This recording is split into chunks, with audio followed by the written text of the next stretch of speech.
Hello guys, हाय सभी सामान्य साथियों को जय भीम, नमो बुद्धाय। माय नेम इज बाबा एके गौतम। आप देख रहे हैं बाबा साहब के रूप में मैं इस गाड़ी पे, और विशाल और भव्य शोभा यात्रा अब तक की नई दिल्ली में भाई किशन जाटो टीम के द्वारा निकाली गई, जिसमें हमें इनवाइट किया था ब्रदर ने कि बाबा साहब आप आएंगे हमारी टीम में। तो हम देखिए इस वीडियो में आप देख सकते हैं शहादरा रैली की, शहादरा शोभा यात्रा की, बाबा साहब के बर्थडे के उपलक्ष्य में जो शोभा यात्रा निकाली गई थी, उसमें पूरी वीडियो आपको यहाँ देखने को मिलेगी।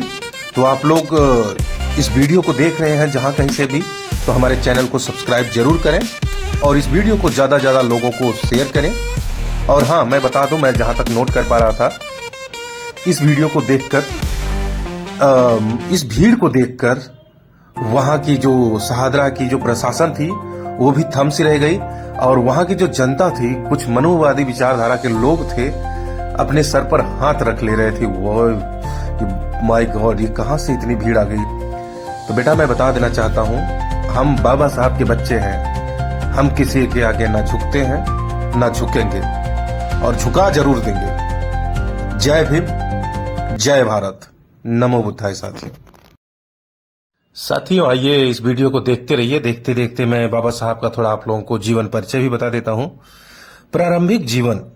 डॉक्टर भीमराव अंबेडकर का जन्म 14 अप्रैल 1891 को भारत के मध्य प्रांत मध्य प्रदेश के स्थित महू नगर के सैन्य छावनी में हुआ था। वे रामजी मालोजी सकपाल और भीमाबाई की 14वीं और आखिरी संतान थे। उनका परिवार मराठी मूल का कबीर पंथ को मानने वाला था। इनके परिवार का मूल निवास स्थान महाराष्ट्र के रत्नागिरी जिले में अवंडवे गांव था। इनका परिवार महार जाति से संबंध रखता था, जो उस समय शोषित वर्ग में आती थी। इस कारण उन्हें सामाजिक और आर्थिक रूप से भेदभाव का सामना करना पड़ता था। भीमराव अंबेडकर के पिता Ramji Sakpal British east India company की सेना में कार्यरत थे। वह सेना की महू छावनी में कार्य करते थे। सूबेदार के पद पर पहुंच गए कार्य करते करते। विद्यालय की पढ़ाई बाबा साहब की थोड़ा सा जान लेते हैं। विद्यालय की पढ़ाई में सक्षम होने के बावजूद बालक भीमराव को छुआछूत के कारण अपने अनेक प्रकार की कठिनाइयों का सामना करना पड़ता था। रामजी सकपाल ने 7 नवंबर 1900 को सतारा के एक गवर्नमेंट हाई स्कूल में अपने बेटे भीमराव का भीमा राम जी आम्बेडकर लिखवाया।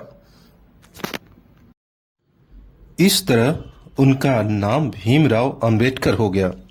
अप्रैल 1906 में जब भीमराव लगभग 15 वर्ष की आयु के थे, तो उनकी शादी 9 साल की लड़की रमाबाई से कराई गई थी। तब वे 5वीं कक्षा में पढ़ रहे थे। उन दिनों भारत में बाल विवाह का प्रचलन था। आइए बाबा साहब की थोड़ी सी शिक्षा जान लेते हैं। शिक्षा। भीमराव अंबेडकर ने सतारा के गवर्नमेंट हाई स्कूल में 7 नवंबर 1900 को अंग्रेजी की पहली कक्षा में प्रवेश लिया था। इस दिन शैक्षिक जीवन आरंभ करने के कारण 7 नवंबर को महाराष्ट्र में विद्यार्थी दिवस के रूप में मनाया जाता है। जब भीमराव ने अंग्रेजी से 4वीं कक्षा की परीक्षा उत्तीर्ण की, तो उन्होंने अपने समाज के बीच सार्वजनिक समारोह मनाया, जिसमें परिवार के मित्र एवं लेखक दादा केलुस्कर भी आए थे। दादा केलुस्कर ने भीमराव को स्वयं लिखी बुद्ध की जीवनी भेंट की थी। इसे पढ़कर उन्होंने पहली बार गौतम बुद्ध का बौद्ध धर्म के बारे में जाना। भीमराव अंबेडकर ने 1907 में मैट्रिकुलेशन पास करने के बाद एलिफिस्टन कॉलेज से 1912 में ग्रेजुएट किया। एलिफिस्टन कॉलेज याद रखना कि 1912 में बाबा साहब ने ग्रेजुएशन कंप्लीट की थी। 1913 से 1915 के बीच प्राचीन भारत व्यापार पर एक शोध प्रबंध लिखा था बाबा साहब ने। डॉक्टर भीमराव अंबेडकर ने 1915 में कोलंबिया विश्वविद्यालय से अर्थशास्त्र में एमए की शिक्षा ली। 1917 में इन्होंने पीएचडी की उपाधि प्राप्त की, और यह शोध उन्होंने national development for India and analytical study विषय पर किया था। 1917 में ही लंदन स्कूल ऑफ इकोनॉमिक्स में उन्होंने दाखिला लिया, लेकिन साधनों के अभाव के कारण वह अपनी शिक्षा पूरी नहीं कर पाए। कुछ समय बाद लंदन जाकर उन्होंने अपनी शिक्षा पूरी कर ली।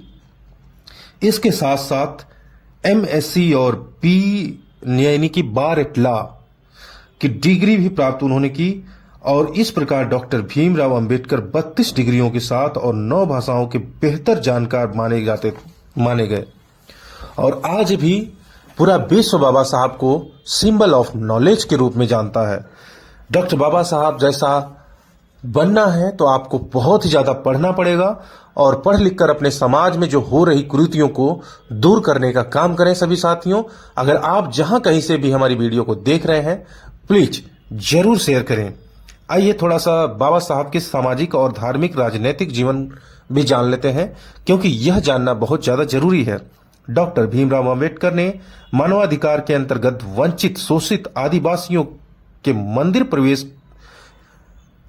पीने के पानी, छुआछूत, जाति पाति, ऊंच और नीच जैसी सामाजिक कुरीतियों को मिटाने के लिए महान सत्याग्रह 1928, नासिक सत्याग्रह 1930, एवला गर्जन 1935 जैसे आंदोलन चलाए। उन्होंने महिलाओं के पिछड़ेपन का मुख्य कारण शिक्षा का अभाव और भेदभाव पूर्ण सामाजिक व्यवस्था को माना है। शिक्षा में समानता के लिए बाबा साहब ने स्पष्ट कहा था कि शिक्षा पर किसी एक ही वर्ग का अधिकार नहीं है। याद रखना, बाबा साहब ने कहा था कि शिक्षा पर किसी भी एक ही वर्ग का स्थान और स्थानांतरण नहीं रहेगा। समाज के प्रत्येक वर्ग को शिक्षा पाने का समान अधिकार है।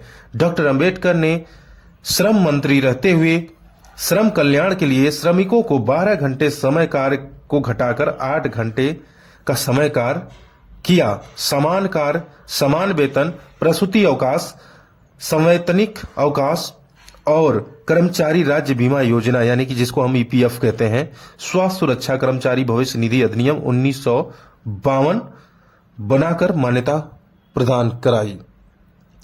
तो जो मजदूर लोग हैं, जो नौकरी पेशा लोग हैं, वो लोग जरूर जाने कि बाबा साहब ने उनके लिए क्या, पहले ड्यूटीज वगैरह करते थे, वो करते थे 12 घंटे की होती और बाबा साहब ने घटाकर उसे 8 घंटा पर ले आए। डॉक्टर अंबेडकर ने जात पात तोड़क मंडल लाहौर 1937 में अधिवेशन के लिए तैयार किए गए अभिभाषण के द्वारा भारतीय समाज के धर्म ग्रंथों, व्यापक मिथ्या, अंधविश्वास एवं अंधश्रद्धा से मुक्ति दिलाने का कार्य किया। डॉक्टर अंबेडकर का राजनीतिक कैरियर 1926 में शुरू हुआ और 1956 तक वे राजनीतिक क्षेत्र के विभिन्न पदों पर रहे। 1932 को गांधी जी और डॉक्टर अंबेडकर के बीच एक संधि हुई, पूना संधि के नाम से जानी जाती है। 13 अक्टूबर 1935 को डॉक्टर अंबेडकर को सरकारी लॉ कॉलेज का प्रधानाचार्य नियुक्त किया गया। दिल्ली विश्वविद्यालय के रामजस कॉलेज के संस्थापक केदारनाथ साहनी की मृत्यु के बाद कॉलेज की गवर्निंग बॉडी के अध्यक्ष रहे। मुंबई में बसने के बाद बाबा साहब ने अपने एक 3 मंजिले घर राजगृह का निर्माण कराया, जिसमें उनके निजी पुस्तकालय में 50,000 से ज्यादा पुस्तकें थी। इसी वर्ष 27 मई 1935 को उनकी पत्नी रमाबाई की बीमारी के कारण मृत्यु हो गई। अगस्त वर्ष 1936 में डॉक्टर। साथियों, आप लोगों से गुजारिश करता हूं कि वीडियो अच्छी लगे तो शेयर जरूर कीजिए, सब्सक्राइब जरूर